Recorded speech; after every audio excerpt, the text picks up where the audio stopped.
വിവിധ ഇടങ്ങളിലായി എന്നെ ശ്രദ്ധിക്കുന്ന എല്ലാ ബഹുമാന്യ ശ്രോതാക്കൾക്കും ഒരിക്കൽ കൂടി മറ്റൊരു വീഡിയോയിലേക്ക് സ്വാഗതം. പരിമിതമായ മിനിറ്റുകൾ മാത്രമുള്ള ഈ വീഡിയോ ശ്രദ്ധിക്കുവാൻ എൻ്റെ എല്ലാ ബഹുമാന്യ പ്രേക്ഷകരെയും ദൈവനാമത്തിൽ ഞാൻ സ്വാഗതം ചെയ്യുന്നു. വിശുദ്ധ ബൈബിളിൽ വെളിപ്പെടുത്തിയിട്ടുള്ള ദൈവം അത്ഭുതങ്ങളുടെ ദൈവമാണ്. ചെങ്കടൽ ഇസ്രായേൽ മക്കൾക്ക് വേണ്ടി വിഭജിച്ച ദൈവമാണ് ഇസ്രായേലിൻ്റെ ദൈവം. യോർദാൻ നദിയുടെ ഒഴുക്ക് തടഞ്ഞ് അതിനെ രണ്ടായി പിളർന്ന ദൈവമാണ് വിശുദ്ധ ബൈബിളിലെ ദൈവം. യെരിഹോ കോട്ടയുടെ ചുറ്റും 7 പ്രാവശ്യം ഇസ്രായേലിലെ പുരോഹിതന്മാർ കാഹളവും ഊതിക്കൊണ്ട് നടന്നപ്പോൾ യെരിഹോ മതിൽ 2 വലിയ രഥങ്ങൾ ഒരു സമയത്ത് അങ്ങോട്ടും ഇങ്ങോട്ടും ഓടാൻ കഴിയുന്ന വലിപ്പമുള്ള ഭീമമായ മതിൽ മനുഷ്യ പ്രയത്നം കൂടാതെ ഇടിഞ്ഞ് താഴെ വീഴാൻ ഇടയാക്കിയവനാണ് ഇസ്രായേലിൻ്റെ ദൈവം. അതുപോലെ തന്നെ മരുഭൂമിയിൽ വെച്ച് വെള്ളം കിട്ടാതെ ദാഹപരവശരായി തീർന്ന ഇസ്രായേലിയർ മോശയ്ക്കും അഹരോനും വിരോധമായി പുറപ്പെടുത്തപ്പോൾ പാറയെ തടാകമാക്കിയ ദൈവമാണ് ഇസ്രായേലിൻ്റെ ദൈവം. കഴിഞ്ഞ നൂറ്റാണ്ടുകളിലൂടെ അല്ലെങ്കിൽ സഹസ്രാബ്ദങ്ങളിലൂടെ ബൈബിളിലെ ദൈവം ഇസ്രായേലിൻ്റെ ദൈവം എന്ന നിലയിൽ ചരിത്രത്തിൽ പ്രവർത്തിച്ചുകൊണ്ടിരിക്കുന്ന ദൈവമാണ്. ആ ദൈവത്തിൻ്റെ മനുഷ്യ പ്രത്യക്ഷതയാണ് കർത്താവായ യേശു ക്രിസ്തു എന്ന് നമ്മൾ വിശുദ്ധ വേദപുസ്തകം പറയുന്നു. യേശു ക്രിസ്തു ഭൂമിയിലായിരുന്നപ്പോഴും ധാരാളം അടയാളങ്ങളും അത്ഭുതങ്ങളും വീര്യപ്രവർത്തനം ചെയ്തിട്ടുണ്ട്. യോഹന്നാൻ 2 യേശു പച്ചവെള്ളത്തെ വീഞ്ഞാക്കിയതായി നാം വായിക്കുന്നു. യോഹന്നാന് 5 നാം വായിക്കുന്നത് ഒരു ബെഥെസ്ദ കുളത്തിൻ്റെ കരയിൽ കിടന്നിരുന്ന ഒരു പക്ഷപാത രോഗിയെ യേശു സൗഖ്യമാക്കുന്നു. യോഹന്നാൻ 9 ജന്മന അന്ധനായിരുന്നൊരു മനുഷ്യന് കർത്താവായ യേശു കാഴ്ച കൊടുക്കുന്നു. കുരുടന് കാഴ്ച, ചെകിടന് കേൾവി, മുടന്തന് നടക്കുവാൻ കാലുകൾ, അതുപോലെ തന്നെ രക്തസ്രവക്കാരിയായ സ്ത്രീയെ അവൻ്റെ വസ്ത്രത്തിൻ്റെ തൊങ്ങൽ തൊട്ടപ്പോൾ തന്നെ അവളുടെ രക്തസ്രാവം നിന്ന് അവൾ സൗഖ്യം പ്രാപിച്ചു. യേശുവിൻ്റെ ശക്തി അവരിലേക്ക് വ്യാപരിച്ചു എന്ന് നമ്മൾ വായിക്കുന്നുണ്ട്. കർത്താവിൻ്റെ ഐഹിക നാളുകളിൽ വലിയ അടയാളങ്ങളും അത്ഭുതങ്ങളും ഒക്കെ കർത്താവ് ചെയ്തിട്ടുണ്ട്.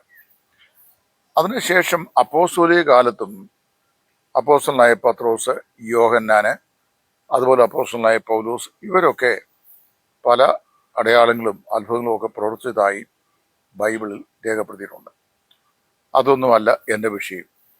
കഴിഞ്ഞ 2 വർഷത്തിനുള്ളിൽ ഞാൻ സോഷ്യൽ മീഡിയയിൽ യൂട്യൂബിൽ കേട്ട 2-3 അവകാശവാദങ്ങൾ വിശുദ്ധ തിരുവെഴുത്തിൻ്റെ അടിസ്ഥാനത്തിൽ ഒന്ന് വിശകലനം ചെയ്ത് 21-ാം നൂറ്റാണ്ടിൽ ജീവിച്ചിരിക്കുന്ന നമ്മെപ്പോലെയുള്ള വിദ്യാഭ്യാസവും വിവരവും പരിജ്ഞാനവും സംസ്കാരമുള്ള ജനത വഴിതെറ്റിപ്പോകാതെ ഇരിപ്പാനും അന്ധവിശ്വാസത്തിലേക്ക് വഴുതാതിരിക്കാനും 2-3 ഇൻസിഡൻറ്റുകൾ ഞാൻ ഓർപ്പിക്കാൻ ആഗ്രഹിക്കുകയാണ്. ഞാൻ ഇതിനു മുമ്പ് ഓർപ്പിച്ചിട്ടുള്ളതുപോലെ വീഡിയോ കട്ടിംഗ്, എഡിറ്റിംഗ് എനിക്ക് അറിയില്ല. എൻ്റെ പ്രായവും സാങ്കേതികമായ എൻ്റെ പരിജ്ഞാനത്തിൻ്റെ കുറവും ആ മേഖലയിൽ എനിക്ക് വേണ്ടത്ര വൈദഗ്ധ്യം കിട്ടാൻ കാരണമല്ലാതായി തീർന്നിരിക്കുന്നു. അതുകൊണ്ട് സാധാരണയായി ഞാൻ ഇങ്ങനെയുള്ള വിഷയങ്ങൾ പറയുമ്പോൾ ഈ വീഡിയോ കട്ട് ചെയ്ത് എഡിറ്റ് ചെയ്ത് ഓരോ ഭാഗം പ്രദർശിപ്പിച്ച് അതിന് മറുപടി പറയുന്ന രീതിക്ക് എനിക്ക് സാധിക്കുന്നില്ല. അങ്ങനെയുള്ള വിദ്യകൾ അറിയാവുന്ന പല സഹോദരന്മാരുണ്ട്. അവരെയൊക്കെ പലവരും ഞാൻ സമീപിച്ചെങ്കിലും സന്മനസ്സോടെ അവർ ആ വിഷയത്തിൽ എന്നെ സഹായിക്കാൻ തയ്യാറായില്ല. ഞാൻ അതിൻ്റെ വിശദാംശങ്ങളിലേക്കൊന്നും പ്രവേശിക്കുന്നില്ല.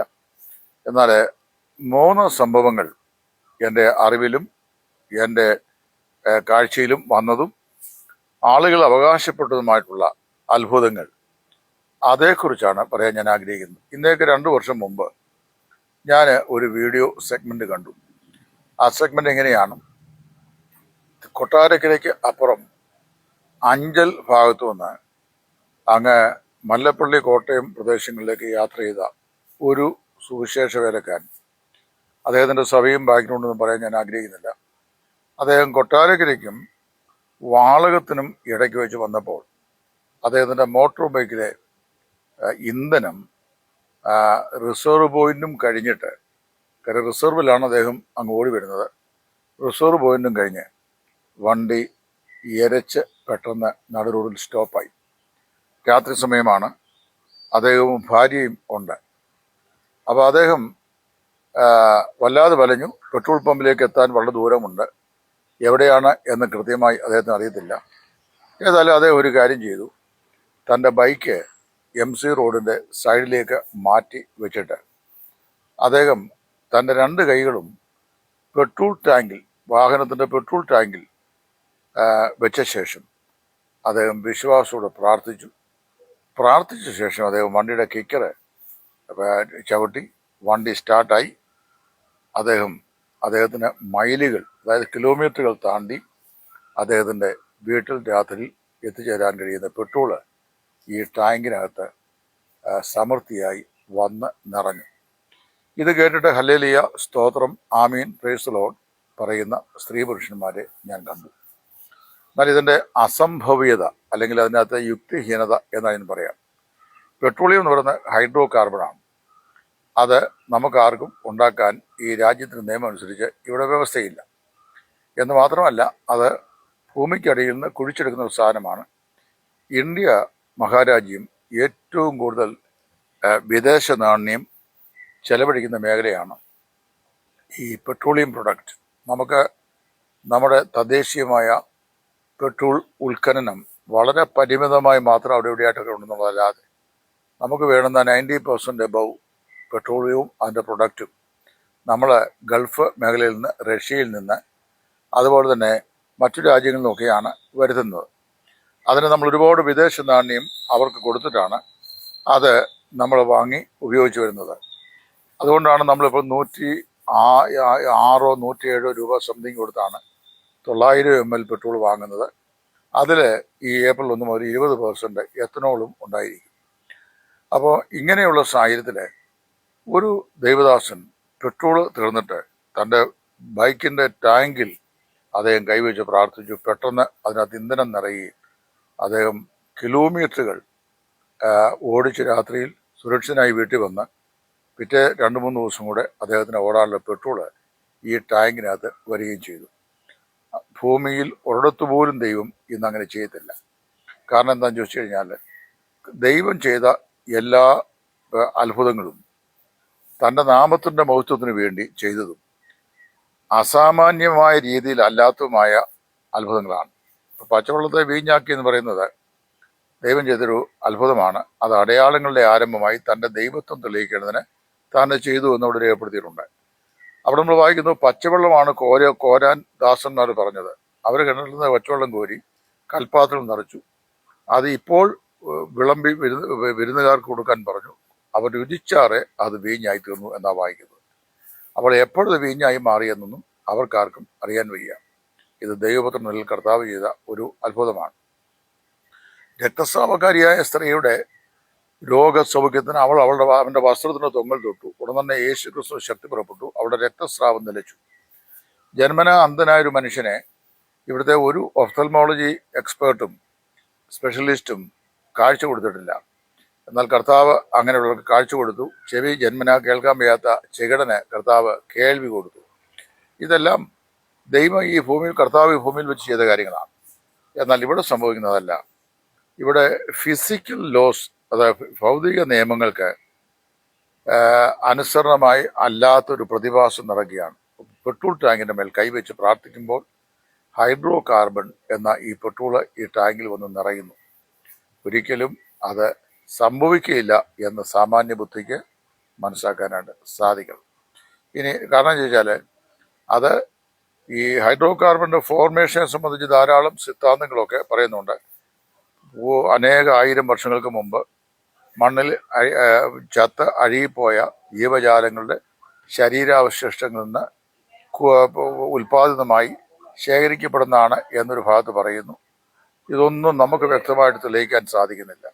എങ്ങനോ ഞാൻ വിശ്വസിക്കുന്നത് പ്രപഞ്ച സൃഷ്ടി മുതൽ മനുഷ്യൻ്റെ ബുദ്ധിയുടെ വികാസ പ്രക്രിയ വർദ്ധിക്കുന്നതനുസരിച്ച് ഈ ഡീസലും പെട്രോളിൻ്റെയും കണ്ടുപിടുത്തങ്ങളും അതിൻ്റെ സഹായകരമായ യന്ത്രോപകരണങ്ങളും കണ്ടുപിടിക്കാൻ മനുഷ്യബുദ്ധി വികാസം പ്രാപിക്കുന്ന കാലത്തേക്ക് ദൈവം സൃഷ്ടിയിൽ വെച്ച് തന്നെ സൃഷ്ടിച്ചിട്ടുള്ള സാധനമാണ് ഇതെന്നാണ് ഞാൻ വിശ്വസിക്കുന്നത്. കാരണം എണ്ണക്കിണറുകൾ ദശാബ്ദങ്ങളായി അതിൽ നിന്ന് എണ്ണ പമ്പ് ചെയ്യുന്നു, പിന്നീട് അതിൽ ശേഖരിക്കപ്പെടുന്നതും ഇല്ല.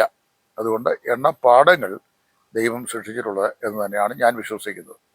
ഇനി രണ്ടാമത്തെ വിഷയം, അടുത്ത കാലത്ത് എനിക്ക് തോന്നുന്നൊരു തമിഴ് ചുവയുള്ള ഒരു പാസ്റ്റർ പറഞ്ഞ ഒരു സംഭവമാണ്. കഴിഞ്ഞ ദിവസങ്ങളിൽ ഗൾഫ് മേഖലയിലെ ഇറാൻ അമേരിക്കൻ ഇസ്രായേലി യുദ്ധത്തിൻ്റെ പശ്ചാത്തലത്തിൽ പ്രകൃതി വാതകത്തിന് അല്ലെങ്കിൽ നമ്മുടെ ഈ അടുക്കളയിൽ വയ്ക്കുന്ന ഇന്ധനത്തിന് ക്ഷാമം ഉണ്ടാകുമോ എന്നുള്ള പാനിക്, ഒരു ഭയം അനേക സ്ഥലങ്ങളിലും സിറ്റികളിലും ആൾക്കാർക്കുണ്ടായി. എനിക്കും ഉണ്ടായി. കാര്യം ഞങ്ങളുടെ ഇവിടുത്തെ ഗ്യാസ് ഏജൻസിയിലും അത്യപൂർവമല്ലാത്ത തിരക്കുണ്ടായിരുന്നു. എന്നാൽ ഇവിടുത്തെ ഗ്യാസ് ഏജൻസി, ഞങ്ങളുടെ ഗ്യാസ് ഏജൻസി ഇന്ത്യയിലാണ്. ഞാൻ ചെന്നു, അന്നത്തെ അവരുണ്ടായിരുന്ന സ്റ്റോക്ക് മുഴുവൻ അത് ക്ലിയർ ചെയ്തു. അന്ന് വൈകിട്ട് വേറെ ലോഡ് വന്നു. അതിൻ്റെ പിറ്റേ ദിവസവും ഞങ്ങളുടെ ഈ വീടിൻ്റെ വഴിക്ക് കൂടെ അവർ ഡിസ്ട്രിബ്യൂട്ട് ചെയ്യുന്നത് ഞാൻ കണ്ടു. അപ്പോൾ ഇവിടെ അങ്ങനെ വാസ്തവത്തിൽ ഷോർട്ടേജ് ഒന്നും ഇതുവരെ ഉണ്ടായിട്ടില്ല. പക്ഷെ ഉണ്ടാകുമെന്ന് മനുഷ്യൻ ഭയപ്പെട്ടു യുദ്ധത്തിൻ്റെ പശ്ചാത്തലത്തിൽ. അങ്ങനെ ഇരിക്കുമ്പോൾ ഒരു വീഡിയോയുടെ സെഗ്മെൻ്റ് ഇട്ടു. ഞാനിത് നാളുകൾക്ക് മുമ്പ് കണ്ടതാണ്. ഒരു തമിഴനായിരിക്കുന്ന ഒരു പാസ്റ്റർ, അദ്ദേഹം മലയാളമാണ് പറയുന്നത്. അദ്ദേഹത്തിൻ്റെ ആക്സെൻ്റ് കൊണ്ട് അദ്ദേഹം തമിഴനാണെന്ന് ഞാൻ മനസ്സിലാക്കുന്നു. ഒന്നിൽ അദ്ദേഹം തമിഴൻ, അല്ലെങ്കിൽ തമിഴ്നാട്ടിൽ ജനിച്ചു വന്ന മലയാളി. ഏതായാലും അദ്ദേഹം പറയുന്നതെന്ന് വെച്ചാൽ അദ്ദേഹം ഒരു സുവിശേഷ വിലക്കാരനാണ്. അദ്ദേഹം ഏത് സ്ഥലത്ത് പ്രവർത്തിക്കുന്നു, ഏത് സഭയോട് വന്ന് പ്രവർത്തിക്കുന്നു എന്നൊന്നും എനിക്കറിയാൻ വയ്യ. അദ്ദേഹത്തിൻ്റെ ഭാര്യ അടുക്കളയിൽ ചായ ഇട്ടുകൊണ്ടിരിക്കുകയായിരുന്നു. ചായ ഇട്ടുകൊണ്ടിരിക്കുമ്പോൾ പിറ്റേ ദിവസം അദ്ദേഹത്തിൻ്റെ ഒരു ഗോസ്പൽ ടീം കുറേ അംഗങ്ങൾ ആ പ്രദേശങ്ങളിലെ പ്രവർത്തനത്തിനായിട്ട് വരുന്നതുമുണ്ട്. അപ്പം ചായ ഇട്ടുകൊണ്ടിരിക്കുന്നു. ചായ തിളയ്ക്കുന്നതിന് മുമ്പ് അടുക്കളയിൽ നിന്നൊരു ശബ്ദം കേട്ടു, അയ്യോ. അപ്പോൾ ഇദ്ദേഹം ഓടിച്ചെന്നു, എന്താണ്? അയ്യോ, ഗ്യാസ് തീർന്നു പോയി എന്ന് ഭാര്യ പറഞ്ഞു. നാളെ ഗോസ്പൽ ടീം അംഗങ്ങളും വരുന്നുണ്ട്. അപ്പോൾ ടീം അംഗങ്ങൾ എത്രയാണെന്ന് പറയുന്നില്ല, കുറേ പേര് കാണുമായിരിക്കുമല്ലോ, വരുന്നുണ്ട്. ഏതായാലും ഒന്നും അറിയാമോ, ഈ ഭർത്താവ് പറഞ്ഞ് ഭയപ്പെടണ്ട. അവർ രണ്ടും കൂടി ചെന്ന് ഈ ഗ്യാസ് സിലിണ്ടറിന് മേൽ കൈവച്ച് പ്രാർത്ഥിച്ചിട്ട് ഭാര്യയോട് പറഞ്ഞു സിലിണ്ടർ നിവർത്തി വയ്ക്കാൻ പറഞ്ഞു. സിലിണ്ടർ നിവർത്തി വെച്ചു. അവർ രണ്ടും കൂടെ പ്രാർത്ഥിച്ചു കഴിഞ്ഞ ഉടനെ എന്നറിയാമോ, ഈ സിലിണ്ടറിനകത്ത് മുഴുവൻ ഈ LPG ഗ്യാസ് നിറഞ്ഞു.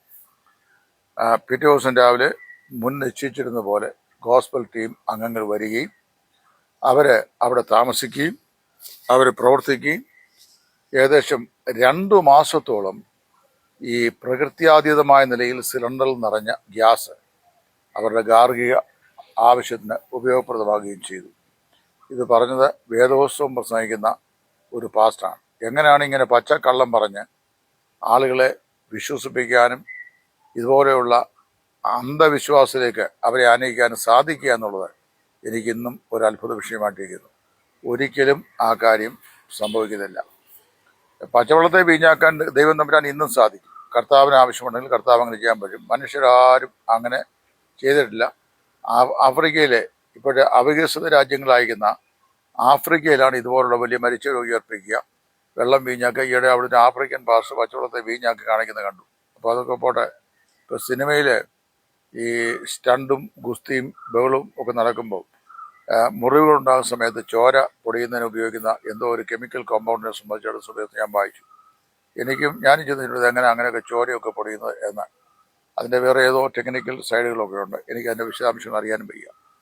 ഇതാണ് രണ്ടാമത്തെ സംഭവം.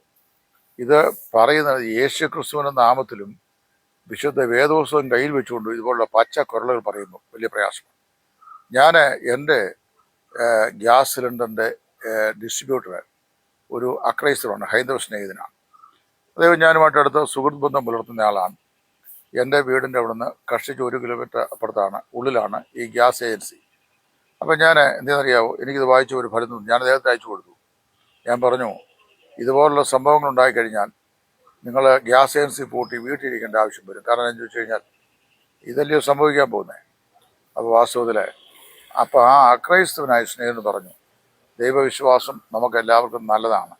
എന്നാൽ ഇതുപോലെയുള്ള ഈ കള്ളത്തരങ്ങൾ പറയുകയും ഇതുപോലുള്ള അവാസ്തവമായ കാര്യങ്ങൾ പ്രചരിപ്പിക്കുകയും ചെയ്യുമ്പോൾ ഉള്ള വിശ്വാസം കൂടെ ആളുകളുടെ നഷ്ടപ്പെട്ടു പോകാനായിട്ട് ഇടയാത്തീരുമെന്നാണ് അദ്ദേഹം പറഞ്ഞത്. നമ്മുടെ ദൈവവചനം പറഞ്ഞ വാക്ക് ശ്രദ്ധിക്കണം. നിങ്ങൾ നിമിത്തം എൻ്റെ നാമം ജാതികളുടെ ഇടയിൽ ദുഷിക്കപ്പെടുവാൻ ഇടയായിത്തീരുന്നു. ഒരു വിശ്വാസി അല്ലെങ്കിൽ സുവിശേഷ പ്രവർത്തകൻ എങ്ങനെ ഇങ്ങനെ പച്ച കള്ളം പറഞ്ഞ് ആളുകളെ വിശ്വസിപ്പിക്കാൻ കഴിയും എന്നത് ഞാൻ അത്ഭുതപ്പെടുന്നു.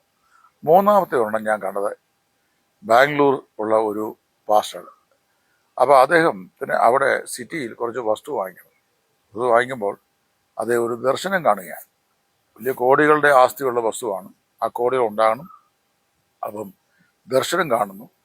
ആ ദർശനത്തിൽ അദ്ദേഹം എന്നറിയാമോ, Bangalore Bangalore Bangalore ring road ring road ring road എന്ന് ഇങ്ങനെ അദ്ദേഹത്തോട് സംസാരിക്കുകയാണ്. Bangalore Bangalore Bangalore ring road ring road ring road. അതിൻ്റെ ലെഫ്റ്റ് സൈഡിലായിട്ട് 3 ഏക്കർ വസ്തു കിടക്കുന്ന ചതുപ്പ് നിലമാണ്. അത് വാങ്ങണം, അതിന് കോടികളുടെ വിലയുണ്ട്. പക്ഷേ അത് എങ്ങനെ സാധിക്കും? അപ്പോൾ അത് ദൈവം അത്ഭുതകരമായിട്ട് സാധിപ്പിച്ചു കൊടുക്കുകയാണ്. അപ്പോൾ അതിന് ഏതായാലും കൊണ്ട് അഡ്വാൻസ് കൊടുത്തു. കോടികളുടെ ആസ്തിയാണ്, അത് വാങ്ങുക. അതും സഭാപ്രവർത്തനമാണ്. ഇവിടെ നമുക്ക് നിലനിൽക്കുന്ന രാജ്യമില്ലെന്നും നിങ്ങളുടെ രാജ്യം ഐഹികമല്ലെന്നും ഞാൻ നിങ്ങൾക്ക് ഒരു സ്ഥലം ഒരുക്കാൻ പോകുന്നു പറഞ്ഞ കർത്താവിൻ്റെ ദാസന്മാർ ചെയ്യുന്ന പണികളാണ് ഞാൻ ഈ പറയുന്നത്. നിങ്ങൾ ശ്രദ്ധിക്കണം. ഇതാരെയും വിമർശിക്കാനല്ല, വിശ്വാസികൾ അന്ധവിശ്വാസികളായിരിക്കാൻ വേണ്ടി ഞാനൊരു അവബോധനം പറയുകയാണ്. ഇത് ഞാൻ പറയുന്ന പോലെ വേറെ ആരും പറയുന്നില്ല. കാര്യം എല്ലാവരെയും വല്ലതും സ്വത്വം തുറന്നു പറഞ്ഞ ആൾക്കാർക്ക് വിഷമം ഉണ്ടാകുമെന്ന് വെച്ചുകൊണ്ടുകൊണ്ട് അവരിതെല്ലാം പൊതിഞ്ഞ് ഇരിക്കുന്നു. ഞാനിത് പറയുന്നു. ഞാൻ പറയുന്ന കർത്താവിന് വേണ്ടിയാണ് പറയുന്നത്. ദൈവം എന്നോട് പണം കരുതുന്നത് എനിക്ക് നന്നായിട്ട് അറിയാം. പക്ഷേ ഇത് കേൾക്കുന്ന ഈ കള്ളം പറയുന്ന ഇവർക്ക് എന്നോട് വിരോധം ഉണ്ടാകുകയും ചെയ്യും. സാരില്ല, വകുപ്പൊന്നുമില്ല. അപ്പോൾ ദൈവം ഒരു പ്രത്യേക ദർശനം, ഒരു കാഴ്ചപ്പാടും കൊടുക്കുകയാണ്. ബാംഗ്ലൂർ ബാംഗ്ലൂർ ബാംഗ്ലൂർ. അടുത്തത് ring road ring road ring road. ഞാൻ 1980 മുതൽ 86 വരെ പഠിച്ചത് ബാംഗ്ലൂരിലാണ്. ജോൺസൺ മാർക്കറ്റിന് ചൂളെ പോലീസ് സ്റ്റേഷൻ്റെ അവിടെ നിന്ന് നേരെ കിടക്കുന്ന സ്ട്രെയിറ്റ് ബോർഗ് ചൂളെ ജോൺസൺ മാർക്കറ്റിന് സമീപം ഞാൻ വെല്ലിംഗ്ടൺ സ്ട്രീറ്റിലായിരുന്നു എൻ്റെ കോളേജ്. അവിടെയാണ് ഞാൻ പഠിച്ചത്. അപ്പോൾ എനിക്ക് ഈ സ്ഥലങ്ങളെല്ലാം കാണാപ്പാടുമായി, റിംഗ് റോഡും അതുമെല്ലാം എല്ലാ സ്ഥലവും ഇപ്പോൾ ഒരുപാട് വികസനം പ്രാപിച്ചു. അതിന് മിക്കവാറുള്ള എനിക്കറിയാം. അപ്പോൾ ring road ring road ring road. ഉടനെ ദൈവം പറഞ്ഞു left side left side left side. അവിടെ 3 ഏക്കർ വസ്തു. ഇങ്ങനെ ദൈവം ഏതെങ്കിലും ഒരു മനുഷ്യനോട് സംസാരിക്കുന്നതായിട്ട് ഈ പുതിയ നിയമകാലത്ത് ഞാൻ വായിച്ചിട്ടില്ല, അറിഞ്ഞിട്ടില്ല, മനസ്സിലാക്കിയിട്ടില്ല, പഠിച്ചിട്ടില്ല. നമുക്കാർക്കും നാളെ എന്ത് നടക്കും എന്നറിയാൻ വയ്യ. ടി കെ ശ്യാമൽ സാർ അദ്ദേഹത്തിൻ്റെ പാട്ടിൽ ഇങ്ങനെ എഴുതി, നാളെ എന്ത് നടക്കും ഞാൻ അറിയുന്നില്ല, നാളെ എന്നെ കരുതുന്നവൻ അറിഞ്ഞിടുന്നു. അപ്പം നമുക്ക് നാളെ എന്താണ് സംഭവിക്കുന്നത് നമുക്കറിയാൻ വയ്യ. ഇങ്ങനെയുള്ള കാര്യങ്ങളൊന്നും ദൈവം പറഞ്ഞ ring road ring road ring road. അപ്പം ഇനി എങ്ങനെയാണ് പൈസ ഉണ്ടാകുന്നത്? കോടികൾ വേണമല്ലോ. ഒരൊറ്റ ആഴ്ചയ്ക്കുള്ളിൽ ജെറ്റ് എയർവേസിൻ്റെ 10 പൈലറ്റുമാർ, ഒറ്റ ആഴ്ചയ്ക്കുള്ളിൽ ജെറ്റ് എയർവേസിൻ്റെ 10 പൈലറ്റ്മാർ ഈ പ്രാർത്ഥനാ കൂട്ട് തുടങ്ങി ചേരുകയാണ്. അപ്പം അവർക്കൊക്കെ 1 ലക്ഷം രൂപയൊക്കെ 1 ലക്ഷം രൂപ 2 ലക്ഷം രൂപ ഒക്കെ ഡൊണേറ്റ് ചെയ്യാൻ യാതൊരു മടിയും ഉള്ളവരല്ല, അതിന് പ്രയാസമുള്ളവരല്ല. ചുരുക്കം പറഞ്ഞു കഴിഞ്ഞാൽ ഈ ring road ring road ring road എന്ന് ദൈവം കാണിച്ചു കൊടുത്ത സ്ഥലം നിമിഷം കൊണ്ട് കോടികൾ കൊടുത്ത് വാങ്ങി. ഇങ്ങനെയുള്ള 3 പ്രകൃത്യാതീതമായിരിക്കുന്ന അത്ഭുതങ്ങളുടെ അരങ്ങേറലുകളെക്കുറിച്ചാണ് ഞാൻ കാണുകയും കേൾക്കുകയും ചെയ്തത്. പ്രിയമുള്ളവരെ, ഞാനൊരു കാര്യം പറയാം. ഇത് അന്ത്യ കാലഘട്ടമാണ്. ഏത് ആത്മാവിനെയും വിശ്വസിക്കാതെ ആത്മാവ് ദൈവത്തിൽ നിന്നുള്ളതോ എന്ന് പരിശോധന ചെയ്യുവാൻ എന്ന് യോഹന്നാൻ പറഞ്ഞിട്ടുണ്ട്. ഒരുപാട് ആത്മാക്കൾ യേശു ക്രിസ്തുവിൻ്റെ പേരും പറഞ്ഞു വരും. യോഹന്നാൻ തന്നെ പറഞ്ഞു ഇത് അന്ത്യകാലമാണ്. ഇപ്പോൾ തന്നെ എതിർ ക്രിസ്തുക്കൾ പുറപ്പെട്ടു തുടങ്ങിയിട്ടുണ്ടല്ലോ. എതിർ ക്രിസ്തുക്കളുടെ ജോലി എന്നറിയാമോ? സത്യത്തിന് വിരോധമായി സത്യമാണെന്ന് തോന്നിപ്പിക്കത്തക്ക നിലയിലുള്ള കാര്യങ്ങൾ പറഞ്ഞ് മനുഷ്യനെ അന്ധമായി വിശ്വസിപ്പിച്ച് കാര്യങ്ങൾ നേടുക എന്നുള്ളതാണ്. എതിർ ക്രിസ്തുക്കളുടെ ഏറ്റവും പ്രധാനപ്പെട്ട ലക്ഷ്യങ്ങളിലൊന്ന്, അവർ ക്രിസ്തുവിനെ ക്രിസ്തുവിൻ്റെ വേഷം ധരിച്ച് ക്രിസ്തുവിനെ ആദായസൂത്രമായി അവതരിപ്പിച്ചുകൊണ്ട് ഭൂതങ്ങളുടെ ആത്മാവിനാൽ ഈ പറയപ്പെട്ട നേട്ടങ്ങളെല്ലാം ഉണ്ടാകും.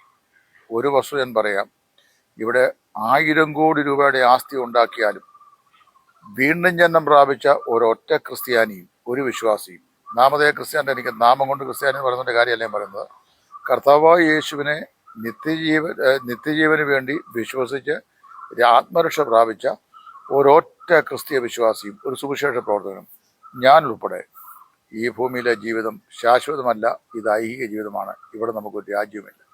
എന്നാൽ നമുക്ക് ഒരു വ്യവസ്ഥതയുണ്ട്. റോമർ ലേഖനം 13-ാം അധ്യായത്തിൽ. അതായത് അവിടെ പറയുന്നത് നമുക്ക് ഒരു ക്രിസ്തീയ വിശ്വാസിയെ സംബന്ധിച്ച് അവൻ്റെ 2 സിറ്റിസൺഷിപ്പാണ്, ഡബിൾ സിറ്റിസൺഷിപ്പ്. ഒന്ന് ഈ ഭൂമിയിലെ പൗരത്വം, അതിനെക്കുറിച്ച് അത് പറയുമ്പോൾ ഞാനിപ്പോൾ ഇന്ത്യ മഹാരാജ്യത്ത് ജീവിക്കുന്നു. ഇന്ത്യയിൽ കേരളത്തിലാണ് ഞാൻ ജീവിക്കുന്നത്. ഞാൻ ഇന്ത്യയുടെ സിറ്റിസനാണ്. കേരളത്തിൽ താമസിക്കുന്ന ആളാണ്. എൻ്റെ പാസ്പോർട്ട് ഇന്ത്യൻ പാസ്പോർട്ടാണ്. എൻ്റെ ആധാർ കാർഡ് ഇന്ത്യൻ ആധാർ കാർഡാണ്. എൻ്റെ പാൻ കാർഡ് ഇന്ത്യൻ പാൻ കാർഡാണ്. എൻ്റെ നിവാസ സ്ഥലം കേരളവും ഇന്ത്യയുമാണ്. ഞാൻ ഇന്ത്യൻ പൗരനാണ്. എനിക്ക് വേറെ ഒരു രാജ്യത്തും പൗരത്വമില്ല. ഞാൻ ഇവിടെ ജനിച്ചതോ ഇവിടെ ജീവിക്കുന്നു. ഈ രാജ്യത്തിൻ്റെ എല്ലാ ആനുകൂല്യങ്ങളും നന്മകളും ഞാനും അനുഭവിക്കുന്നു. ഞാൻ രാജ്യസ്നേഹിയാണ് എന്ന് മാത്രമല്ല, ഞാൻ ഈ രാജ്യത്ത് ജീവിക്കുന്ന കാലം അത്രയും ഈ രാജ്യത്തിൻ്റെ നിയമാവലികളെ അനുസരിച്ചു, ഭരണകർത്താക്കളെ ബഹുമാനിച്ചു, അവരോട് ബഹുമാനവും സ്നേഹമുള്ളവരായും. ഇന്ന പാർട്ടി എന്നല്ല, ഏത് പാർട്ടിയാണെങ്കിലും ആ വരുന്ന പാർട്ടി ദൈവത്താൽ നിയോഗിതമാണെന്നാണ് വേദവസ്തു പറയുന്നത്. അത് BJP ആയാലും ഇടതുപക്ഷമായാലും കോൺഗ്രസ് ആയാലും ഇനിയൊരു സഖ്യകക്ഷിയായാലും ഭരണത്തിൽ വരുന്ന കക്ഷി ആരോ അവർ ദൈവത്താൽ നിയോഗിതരാണെന്നാണ് റോമാലേഖനം 13-ാം അധ്യായത്തിൽ അപ്പോസ്തലൻ പറയുന്നത്. അങ്ങനെ വരുമ്പോൾ ഞാൻ ആ ഭരണകൂടത്തിന് കീഴ്പ്പെട്ട് അനുസരിച്ച് രാജ്യത്തിൻ്റെ നിയമാവലികളെ അനുസരിക്കുന്ന, ചോദ്യം ചെയ്യാത്ത, രാജ്യത്തിന് വിരോധമായി സംസാരിക്കാത്ത, രാജ്യസ്നേഹിയാകുന്ന, രാജ്യത്തിൻ്റെ അഖണ്ഡതയിൽ വിശ്വസിക്കുന്ന, രാജ്യ രഹസ്യങ്ങളെ അത്യന്തം സൂക്ഷിക്കാൻ ആഗ്രഹിക്കുന്ന, രാജ്യത്തോട് കൂറുള്ള ഒരു ഇന്ത്യൻ പൗരനാണ്. ഇത് അങ്ങനെ ഇരിക്കുമ്പോൾ ഞാൻ ഈ ഭൂമിയിലുള്ള എല്ലാ കാര്യങ്ങളോടും ഇവിടെ വിധേയത്വം കാണിക്കണം. അപ്പോൾ തന്നെ എനിക്ക് ഒരു ശാശ്വതമായ രാജ്യം ഇല്ല. കാരണം മരണം കൊണ്ട് ഞാനൊരു ദിവസം ഇവിടുന്ന് പോകും, നിങ്ങളും പോകും. നമുക്ക് പിന്നെയുള്ള രാജ്യം സ്വർഗരാജ്യമാണ്. ഫിലിപ്പിയ ലേഖനം 3:20 അപ്പോസ്തലൻ നമ്മുടെ പൗരത്വമോ സ്വർഗത്തിലാകുന്നു. അപ്പം നമ്മൾ ഭൂമിയിൽ രാജ്യത്തിൻ്റെ പൗരന്മാരായിരിക്കുന്നു, സ്വർഗത്തിൽ സ്വർഗരാജ്യത്തിൻ്റെ പൗരന്മാരായിട്ട് ഇരിക്കുന്നു. ഇവിടുത്തെ പൗരത്വ ജീവിതം കഴിഞ്ഞ് നമ്മൾ പോയി കഴിയുമ്പോൾ പിന്നെ സ്വർഗീയ പൗരന്മാരാണ്. അപ്പോസ്തലനായ പൗലോസ് റോമൻ പൗരനുമായിരുന്നു, അപ്പോൾ തന്നെ സ്വർഗീയ പൗരനും ആയിരുന്നു. അപ്പം നമുക്ക് വാസ്തവത്തിലുള്ള നിക്ഷേപം ഇവിടെ അല്ലെന്ന് കർത്താവായ യേശുവും പറഞ്ഞു. പുഴുവും തിന്നുകയും തുരുമ്പ് കെടുത്തിക്കളയുകയും ചെയ്യുന്ന ഈ ഭൂമിയിൽ നിങ്ങളുടെ നിക്ഷേപങ്ങൾ സ്വരൂപിക്കരുത്. സ്വർഗത്തിൽ നിങ്ങളുടെ നിക്ഷേപം സ്വരൂപിച്ചുകൊണ്ടെന്നാണ് കർത്താവായ യേശു ക്രിസ്തു പഠിപ്പിച്ചത്. ഇങ്ങനെ പഠിപ്പിച്ച ഗുരുവിൻ്റെ ശിഷ്യന്മാരായി ശുശ്രൂഷ ചെയ്യുന്ന ഈ കാലത്തെ ഈ നവയുഗ സഭകളും കരിസ്മാറ്റിക് പ്രസ്ഥാനങ്ങളും പാവപ്പെട്ട വിശ്വാസികളുടെ കാശ് പിടുങ്ങി അവർ ധനസമ്പാദനത്തിനായും വസ്തു സമ്പാദനത്തിനായും ഉപയോഗിക്കുന്ന അടവുകളാണ് ഈ പറയപ്പെട്ട റിംഗ് റോഡ്, ബാംഗ്ലൂർ സിറ്റി എന്നൊക്കെ പറയുന്നു. ഇന്ധന ടാങ്കിൻ്റെ മേൽ കൈവച്ചാൽ ഇന്ത്യ മഹാരാജ്യത്തിനല്ല, ലോകത്തിൻ്റെ 5 വൻകരകൾ ഇന്ന് ജീവിച്ചിരിക്കുന്ന ഏറ്റവും ഭക്തനായിരിക്കുന്ന ആൾ വന്ന് കൈവച്ചാൽ പോലും ഈ ഹൈഡ്രോ കാർബൺ പെട്രോള് ഇന്ധന ടാങ്കിൽ നിറയുകയില്ല. LPG ഗ്യാസ് സിലിണ്ടറിൽ നിറയത്തും ഇല്ല. ദൈവം അങ്ങനെയല്ല പ്രവർത്തിക്കുന്നത്. ഞാൻ ഉദാഹരണം പറയാം. അബ്രഹാം ഇസ്ഹാക്കിനെ യാഗം കഴിക്കാൻ വേണ്ടി അവനെ കൊണ്ടുപോയി യാഗപീഠത്തിന്മേൽ കെട്ടി അവിടെ വയ്ക്കുന്നു. അവനെ അറക്കാൻ കത്തിയെടുക്കുന്നു. അപ്പം ദൈവം അവനെ വിലക്കുന്നു. അവനെ പുറകോട്ട് നോക്കിയപ്പോൾ ഒരു ആട്ടുകൊറ്റൻ കൊമ്പ് കാട്ടിൽ കുടുങ്ങിക്കിടക്കുന്നുണ്ടോ, അതിനെ കൊണ്ടുവന്ന് ഇസ്ഹാക്കിനെ പോലെ യാഗം കഴിപ്പിച്ചു എന്നാണ് പറയുന്നത്. അപ്പം തികച്ചും പ്രകൃത്യാതീതമായ മാർഗത്തിലല്ല, പ്രകൃതിയിലേക്ക് അനുസരണമായ മാർഗത്തിലാണ് ദൈവം ചില സമയത്ത് അത്ഭുതങ്ങളെ പ്രവർത്തിക്കുന്നത്. ആകാശത്ത് നിന്ന് ദൈവത്തിന് പത്രോസിനോട് ദർശനത്തിൽ തൂവട്ടി ഇറക്കി കൊടുത്തിട്ട് ലോകത്തിലെ സകല നാനാജാതിയിൽപ്പെട്ട മൃഗജാലങ്ങൾ ഇഴജാതികളുടെ തൂവട്ടി കൊടുത്തു. അതുപോലെ വേണേൽ ഒരു ആട്ടിൻകുട്ടിയെ സ്വർഗത്തിൽ നിന്ന് ഇറക്കി ദൈവത്തിന് കൊടുക്കാമായിരുന്നു. എന്നാൽ ദൈവം അങ്ങനെ ചെയ്തില്ല. മരുഭൂമിയിലുള്ള മേഞ്ഞു നടന്ന സ്വതന്ത്രമായി നടന്നിരുന്ന ഒരു ആട്ടുകൊറ്റനെ കൊമ്പ് കാട്ടിലൂടാക്കി ഈ കൃത്യത്തിന് വേണ്ടി ദൈവം സൂക്ഷിച്ചിരുന്നു. അപ്പോൾ ദൈവം അങ്ങനെ ദൈവം തികച്ചും നാച്ചുറലായിട്ട് അതിലുള്ള നിലയിൽ തന്നെയാണ്. പ്രകൃതി നിയമങ്ങളെ തെറ്റിച്ചുകൊണ്ട് ദൈവം പല കാര്യങ്ങളും ചെയ്യാറില്ല. കാരണം വെച്ചാൽ പ്രകൃതിയുടെ നിയമങ്ങളെല്ലാം ദൈവം സെറ്റ് ചെയ്ത് വരികയാണ്. ഫിസിക്സിൻ്റെ ലോ തെറ്റിച്ച് കാര്യങ്ങൾ കർത്താവ് ചെയ്യാറില്ല. അത് പ്രത്യേകം ശ്രദ്ധിക്കുക. അപ്പോൾ ഞാൻ നിർത്തുന്നത്, എന്നെ കേൾക്കുന്ന ദൈവമക്കൾ വഞ്ചിതരാകരുത്. എന്ത് കേട്ടാലും ഹല്ലേലൂയ സ്തോത്രം പറയരുത്. എന്ത് കേട്ടാലും അന്ധമായി ആമീൻ സ്തോത്രം ഹല്ലേലൂയ പറഞ്ഞ് നിങ്ങളുടെ പണം കൊടുക്കരുത്. നിങ്ങൾ അധ്വാനിച്ചുണ്ടാക്കുന്ന പണം ദൈവത്തിൻ്റെ വേലയ്ക്ക് വേണ്ടി, അതും ഫലകരമായ വേലയ്ക്ക് വേണ്ടി, സുവിശേഷത്തിൻ്റെ അഭിവൃദ്ധി കൊണ്ട് പ്രയോജനപ്പെടുത്താനല്ലാതെ മനുഷ്യ മനസ്സുകളെ മസ്തിഷ്ക പ്രക്ഷാളനം ചെയ്ത് മനഃശാസ്ത്രപരമായിരിക്കുന്ന തന്ത്രങ്ങളിലൂടെ മനുഷ്യനെ സ്വാധീനിച്ച് അവൻ്റെ പൈസ പിടുങ്ങാൻ ശ്രമിക്കുന്ന വെറും ഇതുപോലെയുള്ള വചന വിരുദ്ധത പ്രസംഗിക്കുകയും വിശ്വസിപ്പിക്കുകയും ചെയ്യുന്ന ആളുകളുടെ കയ്യിൽ നിങ്ങളുടെ പണം ഏൽപ്പിച്ചു കൊടുത്ത് നിങ്ങൾ വഞ്ചിതരാകരുത്. സ്വർഗരാജ്യത്തിൽ ഇങ്ങനെ കൊടുക്കുന്ന പൈസയ്ക്ക് 4 കാശിൻ്റെ പ്രയോജനം സ്വർഗത്തിൽ കിട്ടുകയില്ല, ഈ ഭൂമിയിലും കിട്ടുകയില്ല. നിങ്ങൾക്ക് ഒരു ടോട്ടൽ ലോസ് നിങ്ങളുടെ പൈസ ഉണ്ടാകും എന്ന് മാത്രമേ ഉള്ളൂ, നഷ്ടമാകും എന്ന് മാത്രമേ ഉള്ളൂ. അതുകൊണ്ട് ഞാൻ ഈ കാര്യം എന്നെ കേൾക്കുന്ന ബഹുമാന്യ ശ്രോതാക്കളുടെ ശ്രദ്ധയ്ക്ക് വേണ്ടി, അല്ലെങ്കിൽ നിങ്ങളുടെ വിശ്വാസതയ്ക്ക് വേണ്ടി ഞാൻ ഈ കാര്യം പരമാർത്ഥചിത്തനായി നിങ്ങളോട് പറയുന്നു. എനിക്ക് ആരോടും വിരോധമില്ല. ഞാൻ ഇങ്ങനെയുള്ള കാര്യങ്ങൾ വിശ്വസിക്കുന്നില്ല, അംഗീകരിക്കുന്നില്ല. ദൈവത്തിന് അത്ഭുതം പ്രവർത്തിക്കാൻ കഴിയും. എങ്ങനെയാണെന്നറിയാമോ? എൻ്റെയൊക്കെ ജീവിതത്തിൽ ഒരുപാട് അങ്ങനെയുള്ള മേഖലകളുണ്ട്. അത് സാമ്പത്തികമായി വളരെ ബുദ്ധിമുട്ടിയ സമയത്ത് ഒരിക്കലും പരിചയമില്ലാത്ത, മുൻപ് വിളിച്ചിട്ടില്ലാത്ത, അറിഞ്ഞിട്ടില്ലാത്ത ചില വ്യക്തികൾ ദൈവാത്മ പ്രേരണയാൽ അവരെ വിളിക്കുകയോ കോണ്ടാക്ട് ചെയ്തിട്ട് ദേവദാസിന് എന്തെങ്കിലും സാമ്പത്തിക ബുദ്ധിമുട്ടുണ്ടോ എന്ന് ചോദിച്ചിട്ട് കൂട്ടായ്മ തന്ന അനുഭവങ്ങളുണ്ട്. അതാണ് ദൈവത്തിൻ്റെ മാർഗം. അല്ലാതെ ഇങ്ങനെ ഉള്ള മാർഗങ്ങളില്ല. ഇതെല്ലാം പിടിച്ചു പറിയാണ് എന്നുള്ള കാര്യം സ്നേഹബുദ്ധിയ ഓർപ്പിച്ചുകൊണ്ട്, വഞ്ചിക്കപ്പെടരുത് എന്ന് ആവർത്തിച്ച് ഓർപ്പിച്ചുകൊണ്ട് തൽക്കാലം നിർത്തുന്നു. ദൈവം എല്ലാവർക്കും സുബോധത്തിൻ്റെയും വിവേകത്തിൻ്റെയും പരിജ്ഞാനത്തിൻ്റെയും തിരിച്ചറിവിൻ്റെയും ആത്മാവിനെ, വിവേചനത്തിൻ്റെ ആത്മാവിനെ നൽകി സഹായിക്കട്ടെ എന്ന് പ്രാർത്ഥിക്കുന്നു.